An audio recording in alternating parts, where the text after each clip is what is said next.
अब बात उपचुनाव की करते हैं। उत्तर प्रदेश में उपचुनाव की तारीखों का ऐलान हो गया है। यूपी में भले ही 9 सीटों पर हो रहे और आने वाले दिनों में मिल्कीपुर की 10वीं सीट पर भी होंगे चुनाव, लेकिन इसके नतीजे 2027 के लिए बेहद खास माने जा रहे हैं। बीजेपी के लिए जहां इन उपचुनाव से 2027 के लिए मजबूत दावेदारी में मदद मिलेगी, तो वही बीएसपी यानी कि बहुजन समाजवादी पार्टी की थोड़ी सी कामयाबी भी ये साबित करेगी कि उसे हाशिए पर मान लेना उचित नहीं है। लेकिन सबसे बड़ी चुनौती समाजवादी पार्टी के लिए है। कैसे, एक खास रिपोर्ट देखिए। उत्तर प्रदेश में उपचुनाव की रणभेरी बज चुकी है। तारीखों का ऐलान हो गया है। 9 विधानसभा सीटों पर 13 नवंबर को मतदान होगा, जबकि नतीजों की घोषणा 23 नवंबर को की जाएगी। हालांकि मिल्कीपुर विधानसभा सीट को चुनावी प्रक्रिया से बाहर रखा गया है, क्योंकि वहां एक लंबित याचिका के कारण मतदान नहीं हो सकेगा। इन उपचुनाव का महत्व बीजेपी और समाजवादी पार्टी के लिए काफी बढ़ गया है, क्योंकि दोनों दल अपनी विधायी स्थिति को मजबूत करने का लक्ष्य लेकर चल रहे हैं। उपचुनाव के लिए जिन विधानसभा सीटों पर मतदान होने जा रहा है, वे राज्य के अलग अलग जिलों में हैं, जो उत्तर प्रदेश के राजनीतिक परिदृश्य की विविधता को दर्शाती है।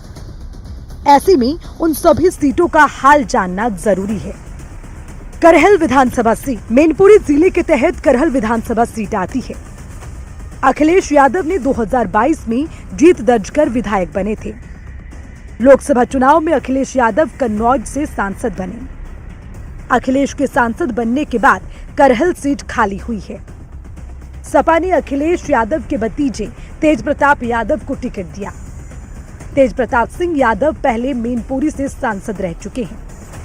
करहल सीट पर यादवों की बहुलता को देखते हुए सपा आश्वस्त है। बीजेपी करहल सीट पर नई रणनीति बनाकर मैदान में उतरेगी। कटहेरी विधानसभा सीट। कटहेरी सीट से सपा के लालजी वर्मा विधायक थे। लालजी वर्मा ने 2024 का लोकसभा चुनाव लड़ा। अंबेडकर नगर सीट से लालजी वर्मा सांसद चुने गए। सांसद बनने के बाद कटहेरी की सीट खाली हुई। सपा ने शोभावती वर्मा को चुनावी मैदान में उतारा। निषाद पार्टी खुद के मजबूत होने का दावा करती है। बीजेपी सहयोगियों को सीट देने के मूड में नहीं है। बीजेपी की ओर से उम्मीदवार उतारे जाने की चर्चा है। कुंद्रकी विधानसभा सीट 2022 में सपा के जियाउर रहमान विधायक बने। जियाउर रहमान ने संभल से लोकसभा चुनाव लड़ा। जियाउर रहमान ने संभल सीट से जीत दर्ज की। सांसद बनने के बाद कुंद्रकी विधानसभा सीट खाली हुई। कुंद्रकी को समाजवादी पार्टी का गढ़ माना जाता है। कुंद्रकी जीतने के लिए बीजेपी ने रणनीति बनाई। बीजेपी पूरे जोश के साथ मैदान में उतरने की तैयारी में है। खैर विधानसभा सीट। खैर विधानसभा क्षेत्र को बीजेपी का गढ़ माना जाता है। 2022 में अनूप वाल्मीकि बीजेपी के टिकट पर जीते। लोकसभा चुनाव में हाथरस सीट से उम्मीदवार बनाया। बीजेपी से अनूप वाल्मीकि जीत दर्ज करने में सफल रहे। सांसद बनने के बाद खैर विधानसभा सीट खाली हुई। सपा बीजेपी के किले में सेंधमारी की कोशिश में है। समाजवादी पार्टी की कोशिश इस सीट को जीतने की है। बीजेपी एक बार फिर यहां भगवा फहराने की कोशिश में है। गाजियाबाद सदर सीट। गाजियाबाद सदर विधानसभा सीट पर बीजेपी मजबूत है। ये सीट बीजेपी के मजबूत किले के रूप में मानी जाती है। 2022 के चुनाव में अतुल गर्ग ने जीत दर्ज की थी। लोकसभा चुनाव में बीजेपी ने अतुल को टिकट दिया। 2024 में अतुल गर्ग जीत दर्ज करने में कामयाब रहे। अतुल गर्ग के सांसद बनने के बाद सीट खाली हुई। सपा और कांग्रेस दोनों की अपनी अपनी दावेदारी है। बीजेपी एक बार फिर भगवा लहराने की कोशिश में है। मीरापुर विधानसभा सीट 2022 में आरएलडी के चंदन चौहान विधायक चुने गए। विधानसभा चुनाव में सपा आरएलडी का गठबंधन था। 2024 में आरएलडी बीजेपी की सहयोगी दल बन गई। 2024 में आरएलडी ने चंदन को बिजनौर से टिकट दिया। चंदन चौहान बिजनौर से जीत दर्ज करने में कामयाब रहे। सांसद बनने के बाद मीरापुर विधानसभा सीट खाली हुई। माना जा रहा है आरएलडी अपने उम्मीदवार को उतारेगी। सपा मीरापुर सीट पर मुकाबला कड़ा मान रही है। फूलपुर विधानसभा सीट 2022 में बीजेपी से प्रवीण पटेल ने जीत दर्ज की। 2024 में बीजेपी ने प्रवीण पटेल को मैदान में उतारा। लोकसभा चुनाव में प्रवीण पटेल जीतने में सफल रहे।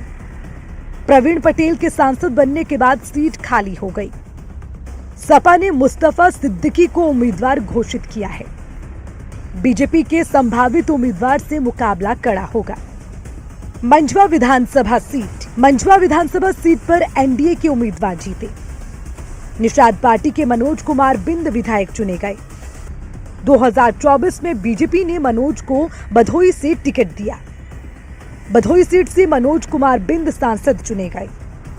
सपा मंझवा सीट पर कब्जे की कोशिश में है।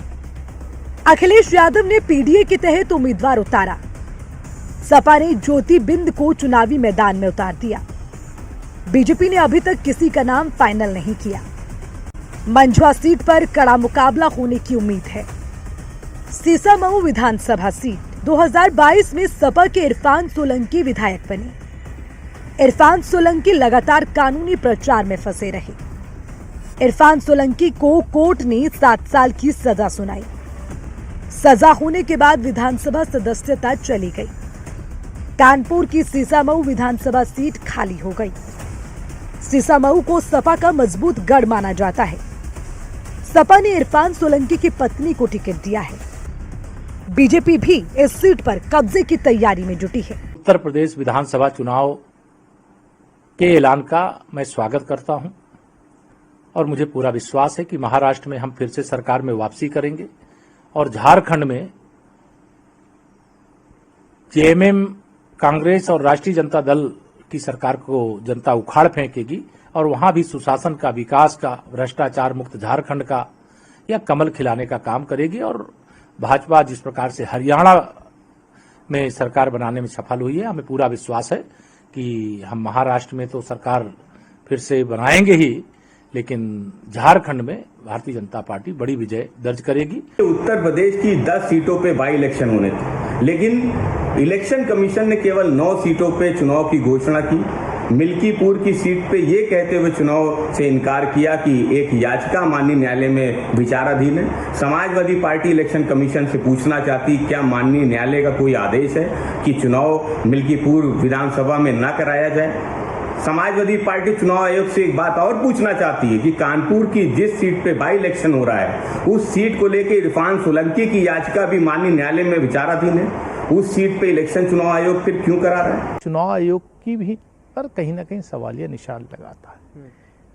भाई हरियाणा, जम्मू कश्मीर के साथ क्यों नहीं ये चुनाव कराए गए? क्यों उपचुनाव इतने दिन से रोके गए? आपको डर है कि श्रीमती प्रियंका गांधी जल्दी हाउस में एंटर कर जाती? क्या बोले, समझ नहीं आ रहा क्या? हर चीज आपके हिसाब से तय होगी कि ईवीएम पर तो सवाल खड़े हो चुके हैं।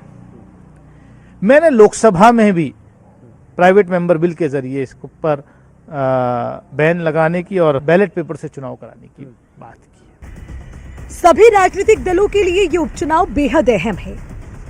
लोकसभा चुनाव में उम्मीद के मुताबिक कमजोर प्रदर्शन के बाद बीजेपी इसे अपनी स्थिति मजबूत करने के एक बड़े अवसर के रूप में देख रही है। मुख्यमंत्री योगी आदित्यनाथ खुद जोश के साथ प्रचार अभियान में जुटे हैं। उन्होंने मिल्कीपुर में भी जनसभा की। हालांकि वहां चुनाव नहीं हो रहा, जो ये दर्शाता है कि पार्टी कितनी गंभीरता से इस चुनावी मुकाबले को ले रही है।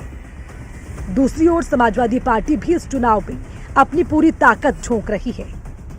सपा ने अपने मजबूत गढ़ों का फायदा उठाने के लिए करहल विधानसभा सीट से तेज प्रताप यादव को उम्मीदवार बनाया है।